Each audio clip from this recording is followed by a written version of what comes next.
ನಾವು ಎಷ್ಟು ದೊಡ್ಡ ಮನೆ ಕಟ್ಕೊಂಡ್ರು, ಸುಪ್ಪತ್ತಿಗೆ ಮೇಲೆ ಮಲ್ಕೊಂಡ್ರು ಇಂಥ ಅನುಭವ ಸಿಗೋದಿಲ್ಲ ಅಲ್ವ ತುಳಸಿಯವರೇ? ಈ ಭೂಮಿ ತಾಯಿನೇ ನಮಗೆ ಸುಪ್ಪತ್ತಿಗೆ, ಆಕಾಶನೇ ಸೂರು, ಚಂದ್ರನೇ ಬೆಡ್ ಲ್ಯಾಂಪು. ಈ ಪ್ರಕೃತಿ ನಮಗೆ ಎಂಥ ಶ್ರೀಮಂತಿಕೆ ಕೊಟ್ಟಿದೆ ಅಲ್ವಾ? ನಿಮ್ಗೇನಿಸ್ತಿದೆ ತುಳಸಿಯವರೇ? ಅರೆ, ಅಷ್ಟು ಬೇಗ ನಿದ್ದೆ ಬಂದ್ಬಿಡ್ತಾ? ಈಗ ತಾನೇ ಆಕಾಶ ನೋಡ್ತಾ ಇದ್ರಿ, ಇದನ್ನೆಲ್ಲ ಎಂಜಾಯ್ ಮಾಡೋದು ಬಿಟ್ಟು ಅಷ್ಟು ಬೇಗ ನಿದ್ದೆ ಬಂದ್ಬಿಡ್ತಾ? ತುಳಸಿಯವರೇ, ತುಳಸಿಯವರೇ, ತುಳಸಿಯವರೇ, ತುಳಸಿಯವರೇ, ಏನಾಯ್ತು? ಮಾತಾಡಿ.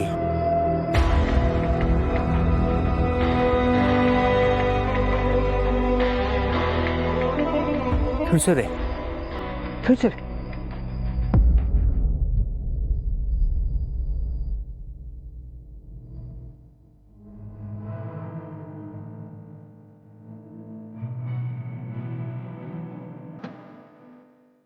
ಯಾಕೆ ಭಯ ಆಯ್ತಾ?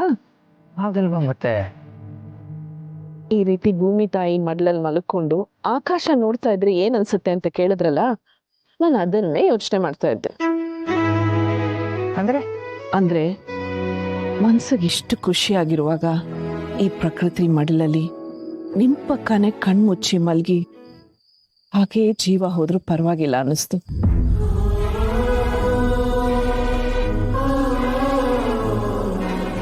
ನನ್ ಪ್ರಾಣ ಹೋಗೋದಾದ್ರೆ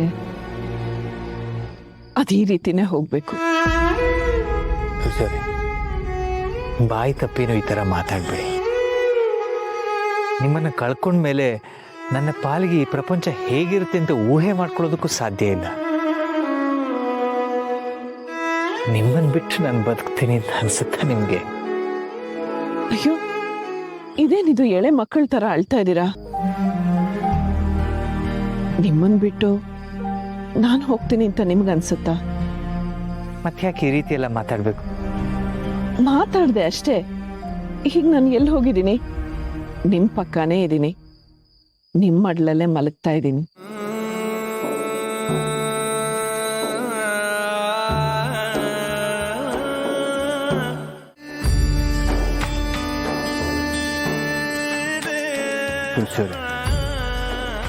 ನೀವು ಬರೋವರೆಗೂ ಬದುಕಿದ್ದು ನಾನು ಸತ್ತೋನಾಗಿದ್ದೆ.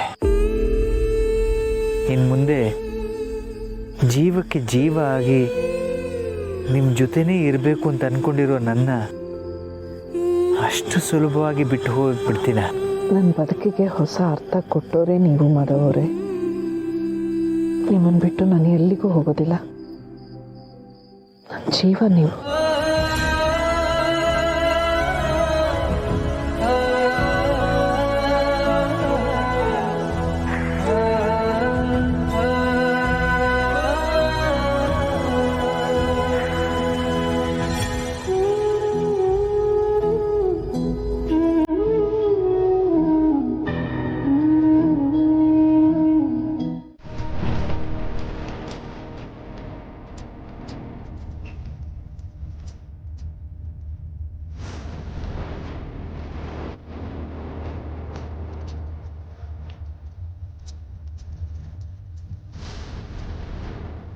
ಏನದು ಕೈಯಲ್ಲಿ? ಇಬ್ರು ಸೇರಿ ಮತ್ತೆ ಏನೋ ಪಿತೂರಿ ಮಾಡ್ತಿದ್ದೀರಾ? ಅಯ್ಯೋ ಶಿವನೇ, ದತ್ತಣ್ಣವ್ರೆ, ಮಾಡಿರೋ ತಪ್ಪಿಗೆ ನಿಮ್ಮ ಕಾಲಿಗೆ ಬಿದ್ದು ಕ್ಷಮಿಸ್ಬಿಡಿ ಅಂತ ಕೇಳ್ಕೊಂಡಿದ್ದೀವಿ. ಇಷ್ಟಾದ ಮೇಲೂ ಇನ್ನೂ ಅನುಮಾನ ಪಡ್ತಿದ್ದೀರಲ್ಲ, ಇದು ಸರಿನಾ? ಓ, ಕ್ಷಮೆ ಕೇಳಿದ ಮಾತ್ರಕ್ಕೆ ಹುಲಿ ಹುಲ್ಲು ತಿನ್ನಲ್ಲ ಅಲ್ವಾ? ಏನ್ ಹೇಳ್ತಿದ್ಯಾ ತಾತ? ನಾವೀಗ ಒಂಥರ ಸಾಧು ಪ್ರಾಣಿಗಳು, ಹಸು ಇದ್ದಾಗೆ. ಅಯ್ಯೋ ಸೊಸೆ ಮುತ್ತು, ಬರೀ ಹಸು ಅಲ್ಲಮ್ಮ, ಪುಣ್ಯಕೋಟಿ.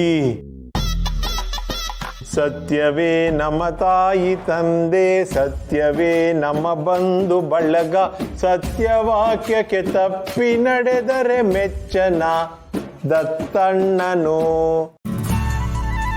ಅಂತ ಹೇಳ್ಕೊಂಡು ಸಾಯೋವರೆಗೂ ಸುಮ್ಮನೆ ಇದ್ಬಿಡ್ತೀವಿ. ಅತಿ ವಿನಯಂ ಧೂರ್ತ ಲಕ್ಷಣಂ ಅಂತನ್ನೋ ಮಾತು ಕೇಳಿರ್ಬೇಕು ನೀವೂನುವೆ. ನಿನ್ನ ಮಾತು ನಾನು ಯಾವತ್ತೂ ನಂಬೋದಿಲ್ಲಯ್ಯ.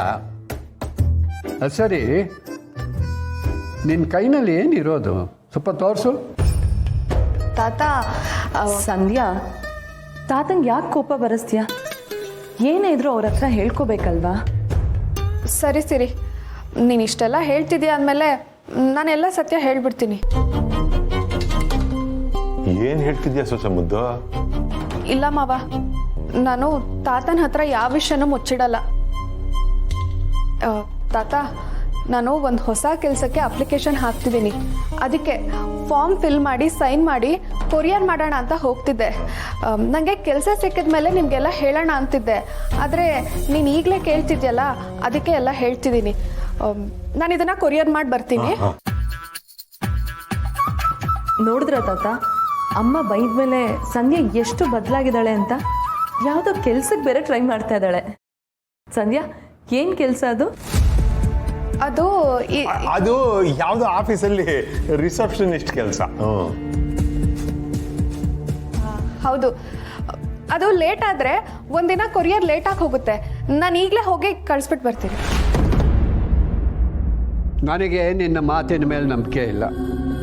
ಅದು ಯಾವ ಕಂಪನಿ, ಅದೇನು ಕೆಲಸ ಅಂತ ನಾನು ನೋಡ್ತೀನಿ. ಕೊಡು ಆ ಲೆಟರಲ್ಲಿ.